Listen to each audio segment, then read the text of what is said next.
Jets are winning the Super Bowl, folks. I will tell you now, I watched one Jets drive a couple of nights ago. Yeah. I watched Hard Knocks, not last night, but this morning.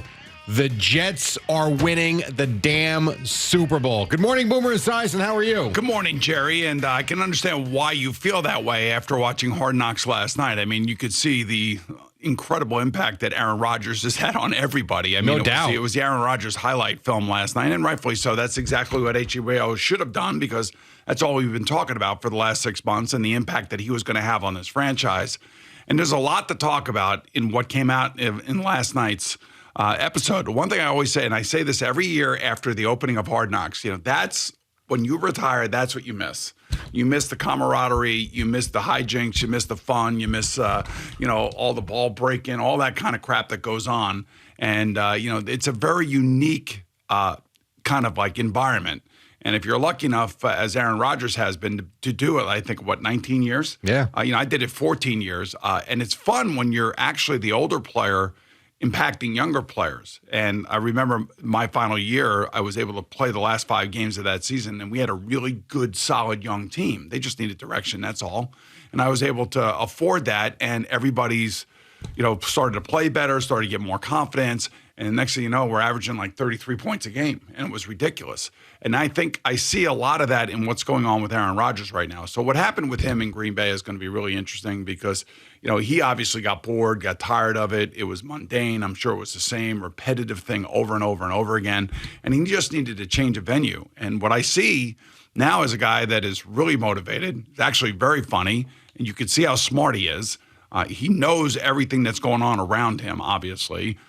Who knew that Liv Shriver was a football player, supposedly. Yeah. I'm not so sure about that, but he had some pretty good lines last night as the voice of God, as Aaron Rodgers described As he him. comes in on the Blade helicopter. Yeah, but it was great because that's exactly what the producers wanted. They want a little drama to it. They wanted to make it a little bit more dramatic, as Liv Shriver said. So I thought it was a really great opening night. Just if you're a Jet fan, you had to love it. You had to just love seeing Sauce Gardner and Garrett Wilson go at it at practice. Yeah.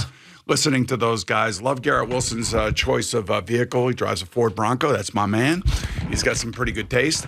But it was everything good. I thought it was going to be. And Jeff Ulbrich, the defensive coordinator, how many F-bombs can you drop in one session? He was, to me, and I thought one Jets drive was phenomenal. I said yesterday, I don't know how Hard Knocks could be any better, and I actually even wavered on watching it, to be quite honest with you, because I'm like, what else could they show us? And there was a lot of crossover. I mean, there was 100% there was crossover with the footage. One Jets drive had stuff in it that Hard Knocks didn't, because they had footage going back to OTAs, which I thought was really cool and a good inside look at Rodgers the first few times with his new team. But Hard Knocks had some different stuff as well. And the one thing that stood out to me, and I wrote a whole bunch of stuff down, was Ulbrich. I thought he stood out in this episode. There were 2 things coach-wise that stood out to me. And not talking about Saleh. We'll get to him in a minute. I thought Ulbrich, his intensity, his passion, the way he talks to guys, the way he's coaching nonstop, there were certain guys you could tell, players, coaches, that were kind of hamming it up for the camera. This dude just looks focused, and he looks like a football coach, and the guys seemed to respond to him. Good unit, we know that. The other one was, I came away from, and it's one episode, and I get that. I came away from the one episode with Nathaniel Hackett, watching him, thinking, how the hell was that such a mess in Denver? Because he looks like a football coach. He acts like a football coach. Everything he was saying in the one episode, I'm thinking they're watching, you'd run through a brick wall for this guy. Well, I kind of I see it a little bit differently. Some guys are not cut out to be a head coach. Some guys. But why? Well, just because of their personality and because of their expertise. Some guys, Nathaniel Hackett's an offensive coach, and he has a unique and obviously a very unique relationship with Aaron Rodgers, and they're very close. And I know why Denver, it confirmed everything that all of us had believed as to why Denver hired him as head coach, was to acquire Aaron Rodgers in a trade. And then Aaron Rodgers last year, if you remember, before the season, in the offseason, decided, I'm just going to stay in Green Bay because they're going to pay me more money, and made Green Bay ante up more money. So he stayed with a couple guys like Randall Cobb and Alan Lazard and Brian Balaga and a couple of those guys that were there. He felt like he wanted to stay with them, and he forced Green Bay into giving him a new contract, kind of leaving Denver and Nathaniel Hackett out in the cold.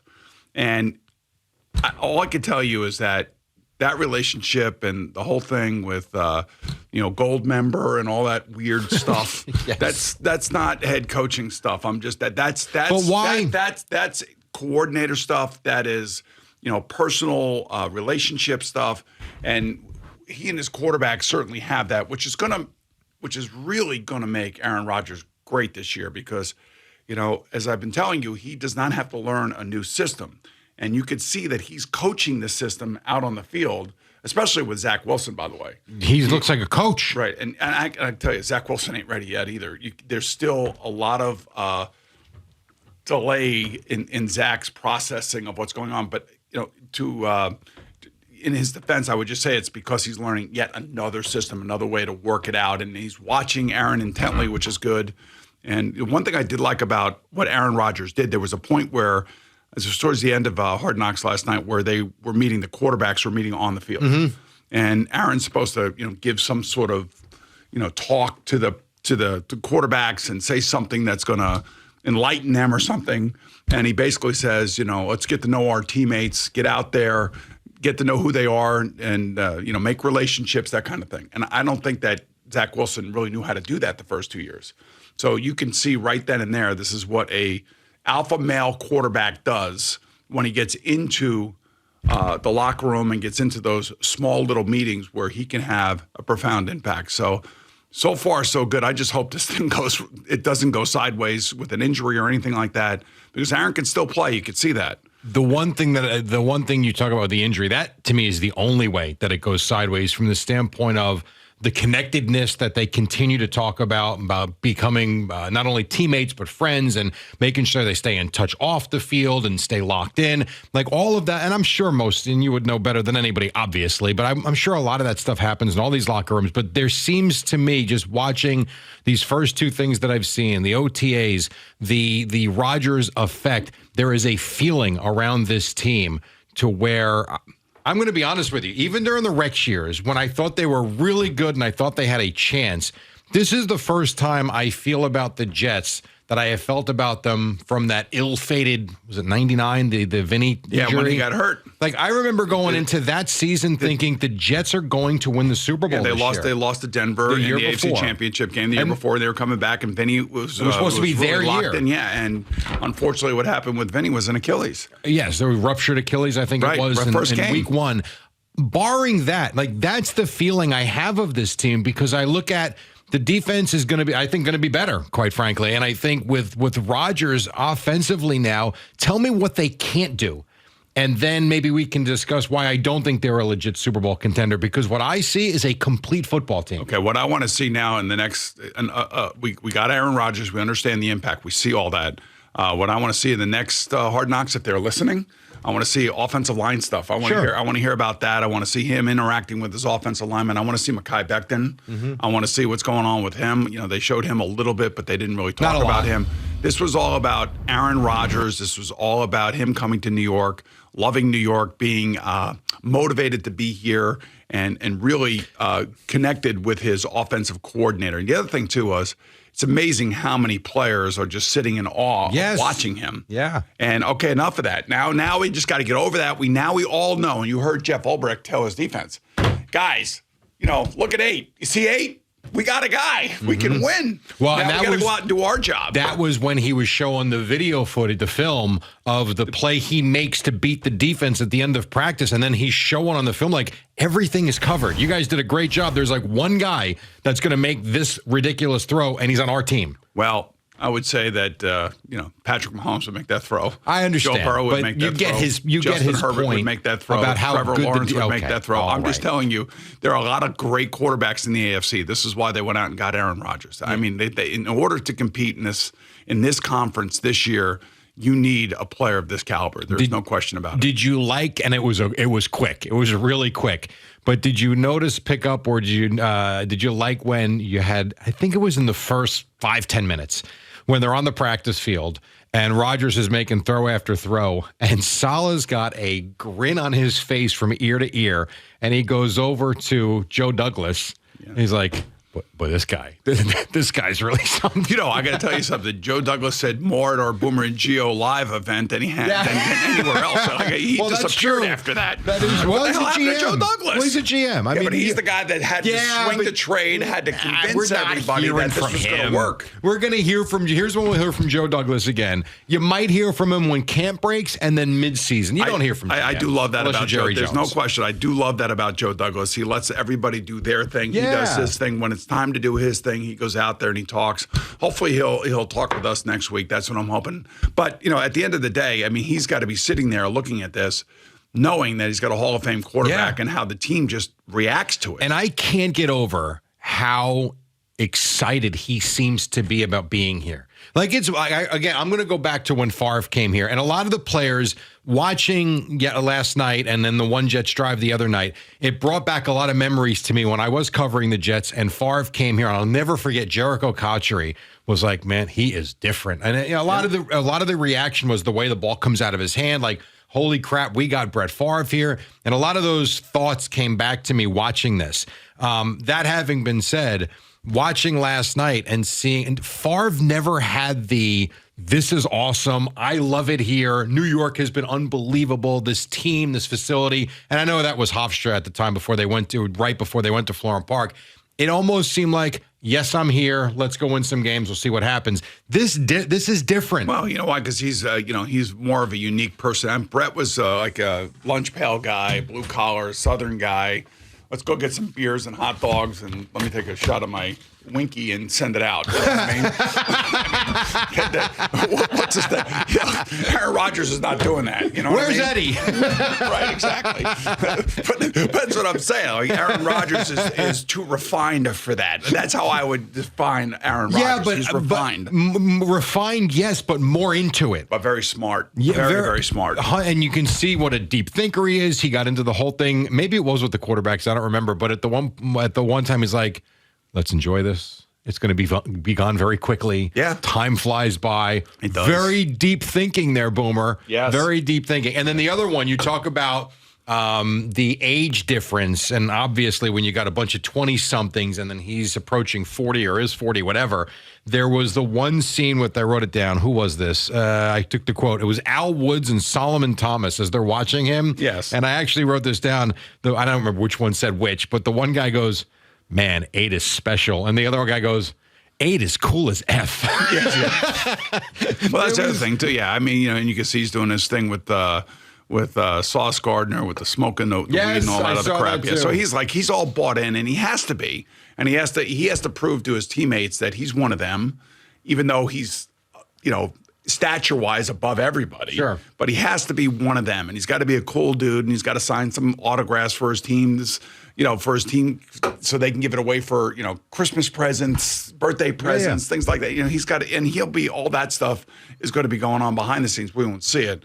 But it is. Let me ask you this: there's no question that that the effect is obvious to everybody, including the fans that showed up and watched the practices. Well, they were chanting JETS and Aaron Rodgers day one, which was very cool. Man, I just hope they don't get disappointed. Well, you know what? It's nice to have expectations like this. If they get disappointed, that will suck. But at the end of the day, the Jet fan goes into 2023 thinking, why the hell not us? It's a hard as hell conference, I get it. But to me, if I'm one of those other teams and I see the Jets on my schedule, I'm concerned about that game. Well, the other thing, too, is their opening 4-game schedule is ridiculous. Yeah, but you know what? For the 4 opponents, it's not easy playing them. That's exactly right. So, if they got out of there 3-1, it would be amazing. It would be amazing. They should fly through the season. If they could get out of that 3-1, which would, to me, they want to be 4-0, of course. I'm just trying to look at it from a practical standpoint. Win the quarter. 3-1, 4-2-2. I would take that. I mean, Bills, Cowboys, Patriots, Chiefs. Yeah, well, you got 3 of them at home. I mean, that's the one good thing. And you're going to tell me that they can't go in and beat Dallas? I kind of can't wait for week 5 at the Broncos. And that was brought up yesterday, yes, too. Yes, it was. And, and Aaron, obviously stuck up for Nathaniel Hackett like he should, and Nathaniel said the right things. I think Rob Saleh said the right things. We all saw those things when they were said, so it wasn't anything that was shocking to us. But again, like I go back to Nathaniel Hackett. He's an offensive coordinator, and he's got a very special bond with a great football player who's going to make his job a hell of a lot easier. And hopefully, when he does decide to retire, that he leaves something in his wake that is Zach Wilson, that resembles something that could actually play quarterback in the NFL. One other question on Hackett, because this, again, I watched it and I saw a very, on the field, I thought a very authoritative voice. I thought it was someone that was focused.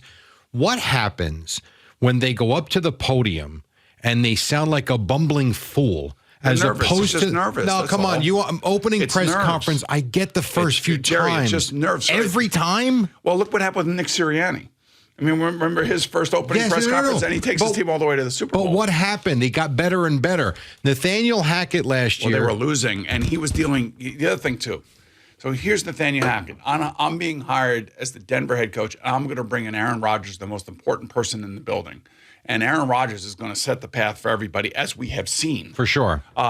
Instead, he gets Russell Wilson, who comes in with all these demands, with this big contract extension and his own office in the building. And, you've heard Sean Payton talking about it.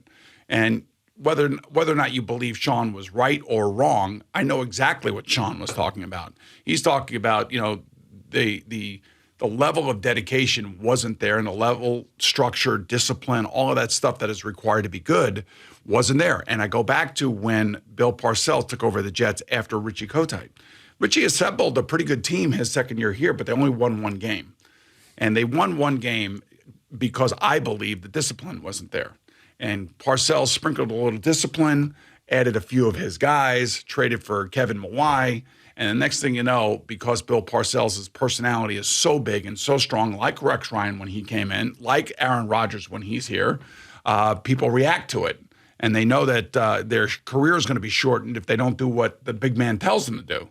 And that's kind of the effect of, what I think is happening, with a guy like Aaron Rodgers and with a coach with a personality that, hopefully demands respect. I don't necessarily know that Nathaniel Hackett had that in Denver. I guess not. Thanks so much for watching the video. Please like and subscribe. And don't forget to hit the bell so you're notified when we're dropping new content.